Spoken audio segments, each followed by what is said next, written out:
Hello বন্ধুরা, কেমন আছো? ভালো আছো? আমি ভালো আছি।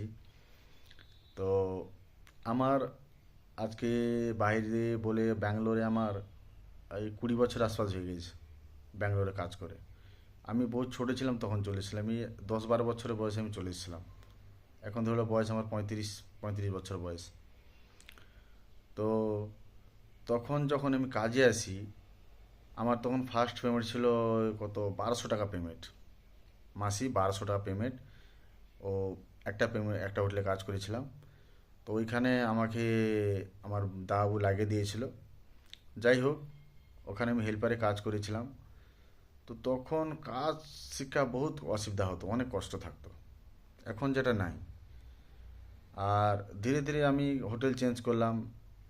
তো কাজ শিখলাম। পড়াশোনা নাই তো ওই জন্য বেশি মানে আগে যেতে পারিনি। যেমন করে আমি যে এখন যে আমি হোটেলে আছি ওইখানটা আমি ফার্স্ট পোস্টে আছি তন্দুরিতে। তো যাই হোক, কোনো ভালো, অতটা ভালো না, তাও কোনো খারাপ না। আমার পড়াশোনা আমি কি করব, ওই অত অবধি আমি উঠতে পেরেছি, আর আমি উঠতে পারবো না।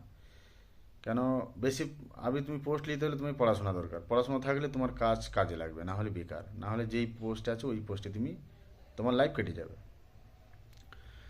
তো যাই হোক, মোটামুটি এখন ভালো আছি। মহীশূরে আছি আমি, মহীশূরে খানস রেস্টুরেন্টে, খুব ভালো রেস্টুরেন্ট, অনেক নাম করে রেস্টুরেন্টটা। 8-9 বছর হয়ে গেছে এটা ব্রাঞ্চটা। আমিও 8-9 বছর এখানে কাজ করছি, ওপেনিং থেকে আছি আজকে। আর এটা 5-6টা ব্রাঞ্চ হয়ে গেছে এর, 5-6টা ব্রাঞ্চ হয়ে গেছে, ক্যান্টিন আছে, খানস ক্যান্টিন। যাই হোক, অনার খুব ভালো, ফ্রেন্ডশিপ মতন থাকে। হ্যাঁ, যখন যেটা পয়সা লাগলে বললে দেয়, খুব ভালো অনার। তো ভাই, যারা হোটেল লাইনে বাইরে আছো কি যে কোনো লাইনে, তো আমরা এসছি বাড়ি থেকে 4টে টাকা কামানোর জন্য। কেন? আমাদের আমাদের সামনে আমাদের রুমে হয়, এটা আমি বলছি ওই জন্যে। আমরা এসেছি পয়সা কামানোর জন্যে। কিন্তু অনেক ছেলেগুলো এখানে এসে অনেক খারাপ লাইনে চলে যায়। ভালো ভালো ছেলেগুলো খারাপ লাইনে চলে যায়। তো ভাই, তোমাদেরকে একটা অনুরোধ করছি, খারাপ লাইনে যেও না। আমরা কত দূর থেকে এসেছি, কিসের জন্যে? 4টে টাকা কামানোর জন্যে। কিন্তু আমরা যদি এসে এখানে যদি নেশা পানিতে যদি আলগা খরচা যদি উড়িয়ে দিই, তাহলে আমি কামিয়ে বাড়িতে টাকা পাঠালাম? পাঠাতে পারিনি। বাড়িতে উন্নতি করতে পারলাম না, এখানেও কিছু করতে পারলাম না। তো ভাই, তোমাকে খারাপ করার জন্য অনেক লোক থাকবে।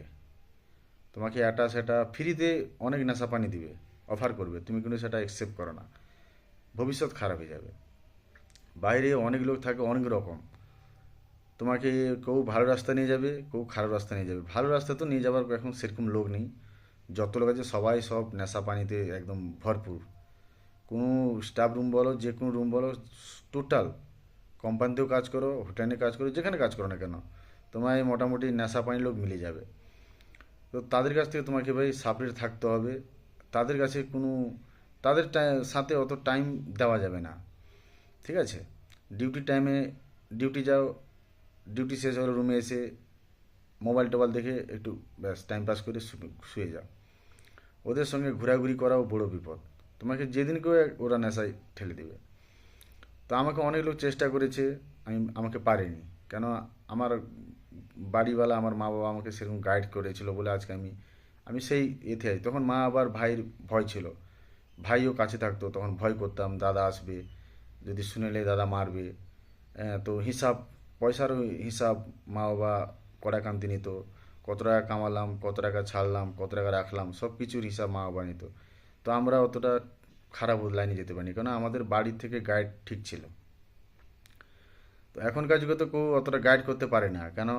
বেশি যদি কেউ যদি হিসাব লিখা জিজ্ঞাসা করে কোনো ছেলের মা বাবা, কারোর মা বাবা, তো ছেলে একদম রাগ হয়ে ফেরি মারা হয়ে পেমেন্ট টেমেন্ট ছাড়া বন্ধ করে দেবে। তো ভাই, ভালো, যে যারাদের ভালো এবং তাদের সঙ্গে উঠা বসা করো, ভালো লোকেদের সঙ্গে। কিন্তু যারা নেশা পানি করে ওদের সঙ্গে উঠা বসা বন্ধুস্তি করো না, তুমিও সেই লাইনে চলে আসবে। আমাদের রুমে যখন আমি আসি তখন প্রত্যেক দিন এখানে মদ গাঁজা সব কিছু চলে। আলাদা রুমে যেখানে আছে তারা সব ছেলে সব সব কিছু খায়। কিন্তু আমি যদি ওখানে যদি বসি উঠা বসা করি, তো আমারও একদিন একদিন আমাকেও পাকে ফেলে দিবে। সব থেকে ভালো আমার যাবার নেই, ওদের কথা শোনার নেই। তো বাইরে এসে ভাই, আমরা 4টি টাকা কামাতে এসেছি, আমরা খরচা করতে আসিনি। বাইরে এসেছি কী জন্যে? কেউ ঘর করবে, কেউ গাড়ি নেবে, কেউ বোনকে বিয়ে দিবে, কেউ নিজে বিয়ে করবে ধুমধামে পয়সা কামিয়ে, নিজের লাইফ সেটেল করবে, এখান থেকে কামিয়ে বাড়িতে কিছু ব্যাংক ব্যালেন্স করবে। কিন্তু যদি এখানে এসে যদি আমি যদি নেশা পানিতে উড়িয়ে দিই, পয়সা দিয়ে ফালতুতে উড়িয়ে দিলাম, মাসে যদি 15,000 টাকা কামাচ্ছি, 15,000 টাকা যদি আমি দিয়ে 8-9 হাজার টাকা খরচা করে দিলাম, 5-6 টাকা বেঁচে আমি কীটা করবো? কোনো কিছু করতে পারবো না। সেটা যে পাঠিয়ে দিলে ঘরের লোকই সমাপ্ত হয়ে যাবে, কোনো তোমার ব্যালেন্স থাকবে না।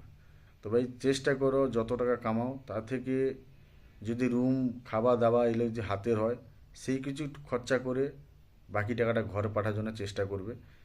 দেখো এই লাইনে তুমি যদি ভালো লাইনে থাকো তো তুমি অনেক কিছু করতে হবে, জীবনে সাকসেস হতে পারবে, না হলে ভাই হবে না। আজ আমি বাইরে থেকে ঘর করেছি, বিয়ে করেছি, ছেলেগুলোকে মানুষ করছি, আজ আমারও শরীর অসুবিধা তাও হার মানি না। আমি যদি এগুলো যদি অন্য খরচে করে উড়িয়ে দিতাম তাহলে আমি করতে পারতাম না, আমি আগে বাড়তে পারতাম না। তো ভাই কোনো ফালতু খরচা করো না, ব্যাস এটা রিকোয়েস্ট করা আপনার কাছ থেকে। কেন আমরা যতটা বাঙালি ভাই এসছি আমাদের কামানোর জন্য এসছি 4টে টাকা। তো ভাই বিদেশে যারা এসছো বিদেশের মর্ম জানো, টাইম টেবিল নেই, খাওয়া দাওয়ার টাইম নেই, ডিউটির টাইম নেই। তুমি কোম্পানি থেকে আছো, কোম্পানিটা ডিউটিতে গেলে করার সময় ফলো করবে কিন্তু ডিউটি থেকে এসে করার সময় ফলো করবে না।